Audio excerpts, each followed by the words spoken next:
Welcome Gym Trainers. I'm Gym Leader Mia, where you can earn the Crystal Badge. Home. The term can be a broad concept. It can refer to being with family members, a place where you feel comforted, a game you can escape into. Being on stage is where you might feel right at home. Or perhaps home is that special someone. Or your house right now, or even your country of origin. Today, I will be discussing 5 Pokemon that remind me of home, which is a tag video started by Kelderson, and I was tagged by the lovely Ozimitsu. Number 5. Sunflora. I was born and raised in a smaller city in South Africa, Port Elizabeth. The house I grew up with was filled with flowers planted and cared for by my grandparents. Since it was too unsafe for me to play outside the confinements of our yard, I was limited by our backyard. But that was no second prize. We had a lovely large area with a swimming pool, lots of flower beds and trees, and even an aviary filled with racing pigeons and occasionally some other interesting critters. A fond memory that will always remind me of my Sunridge house is one morning I was swimming in the summer school holidays, just diving and playing, thinking of Pokemon stories, training underwater, metamorphosizing into a Mew Mew, just child's play. I went to lie at the bottom of the pool looking up to the sky and felt so free. I didn't feel for a moment that I was trapped behind 3 to 5 meter walls. I just felt like I could be anywhere. Well, as I looked up, I saw a sunflower peek out of this large bushy area. I immediately thought of Sunflora and how happy they are, and also how happy I was in that moment. What solidified this moment was the episode of the old couple that lived by themselves in the mountains, reminiscing about the hundreds of Sunflora that used to come up to their house. After Ash and Kothor had a sunkern that was frozen by Articuno's blizzard, they evolved the sunkern using a sunstone, and all the Sunflora returned. It makes me believe that that house will always be my home, and I can forever return to it in my mind. Perhaps one day I will see it again. Number 4. Vanillux.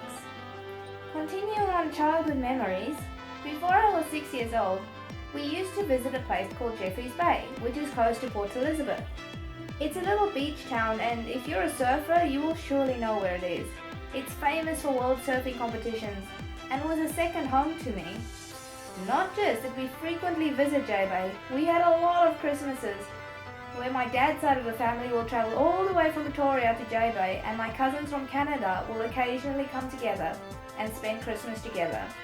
The halls were filled with laughter, and every day at the beach was a new adventure. That brings me to why I chose the ice cream trio. Hidden away in a little alley is a gem of a soft serve ice cream shop. I've been to London, multiple places in Australia, and another few places across the African continent. But Vanilla Dream in J-Bay has the best ice cream in the world, in my opinion of course. Although I'm always up to sample whether someone can beat them. As soon as I saw this happy Pokemon, it reminded me of this memory that embodied our holiday and monthly getaway home. Also, my mom is currently using a Vanillux on her black and white team, and it's a great Pokemon to use in game, so it shouldn't just be judged on good looks.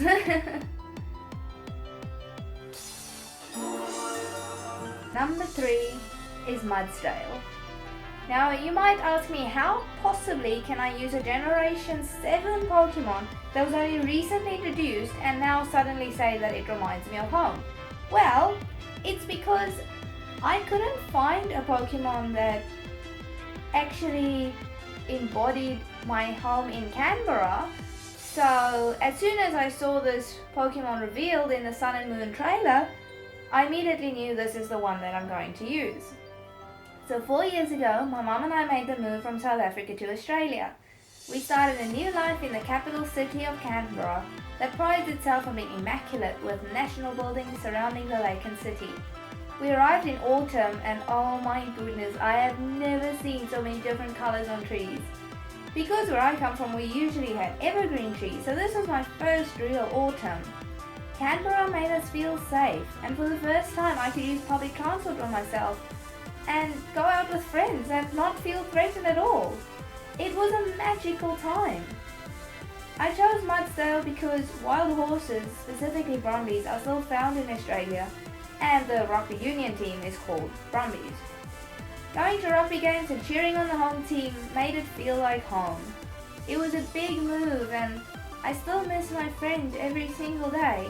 Now I know Mudsdale is based off a draft horse rather than a wild horse, but I thought because it looks so headstrong and still as if it's a bit untamed, it can definitely pass as a wild Brumby.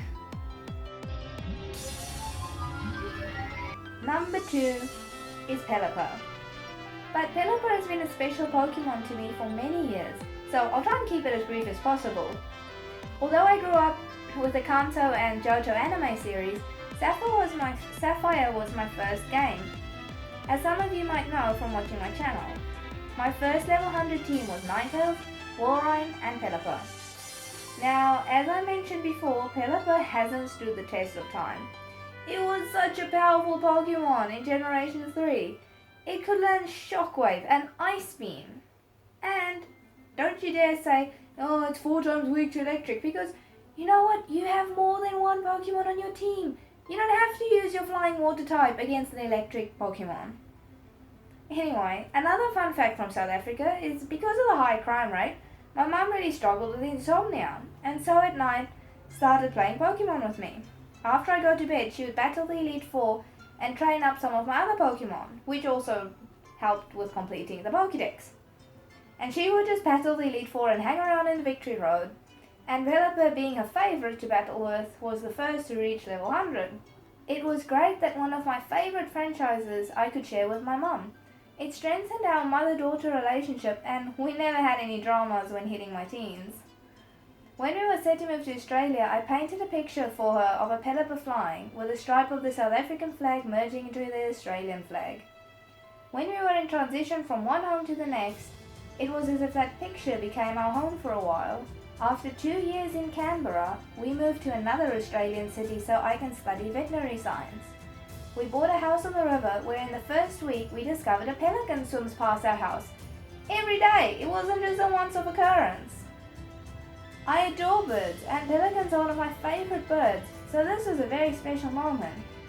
After a few weeks, we saw that it was more than one pelican, which was even more exciting. And 2 years later, they saw pelicans.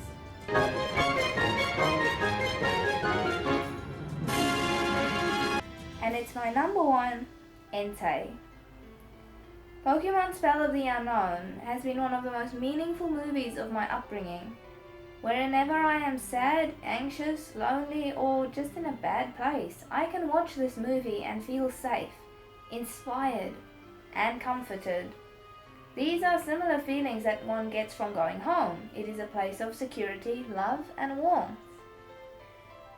Molly in the movie lost her father while he went missing, and she found solace in Entei. And even though he was an illusion, to her it was real, and she was trying to deal with not one but 2 losses of very special family members. While she had this big hole in her heart, he was there to fill that space. It was a bit like my mum and my grandparents tried to fill that hole, and I think they did quite so successfully because the 4 of us became such a strong family unit, and I didn't have to feel lonely anymore. And I still have a good relationship with my father, don't get me wrong. Again, how Molly had this magical world, and it was a good place to escape as a child, and it had a lot to do with not being able to go outside and not being able to explore the world. So to me in that movie, I could explore the world with my own dreams and fantasies about beautiful places, and also the fact that he is this dog-like, almost like a mastiff, and when I grew up I had a bull mastiff. We still get pictures of our dog from the person that adopted him when we had to move and we couldn't bring her along. But again, that dog was a protector of our home and would always, she was a quiet dog, but as soon as she would sense trouble, she would be on edge and jump in front of you and be ready to protect you. And that again is the image that Entei evokes. He protected Molly no matter what. And that's why no matter where I am, no matter what home I go to or what house I go to try and make home, the Pokemon world will always have a home for me. That is home. That is a form of home, and no matter where I go to and I switch on a Pokemon game, I feel at home. And Entei completely embodies that because it's like he's the protector of that emotional home. There's so much more I can say about this Pokemon, but I think I will leave that to when I actually do the Spell of the Unknown's review and sort of a fast forward of the movie. Molly's father says to her, "Keep me close in your dreams." And just before Entei disappears after fighting the psychic power of the unknown, he says, "Keep me close in your dreams." And it's really difficult to leave your whole culture, your life, your family, your friends behind and make a new life in a new country. And that line rings very true for me because I often dream of my friends. I often dream just having them around me and just talking, and we don't really talk about anything specifically, we just sit around and chat. Home is where the heart is. It's very, very true. Thank you so much for watching. Please leave a like if you enjoyed this video. Comment below what Pokemon remind you of home, or what Pokemon reminds you of a specific friend or a memory. I'd love to hear what you have to say. Otherwise, share this video with your friends. Follow me on Twitter for some channel updates. On my Facebook page I put some Yu-Gi-Oh and Dragon Ball Z stuff on, as well as other PokéTubers that inspire me, that I enjoy watching myself. Let the battle for the Crystal Badge begin.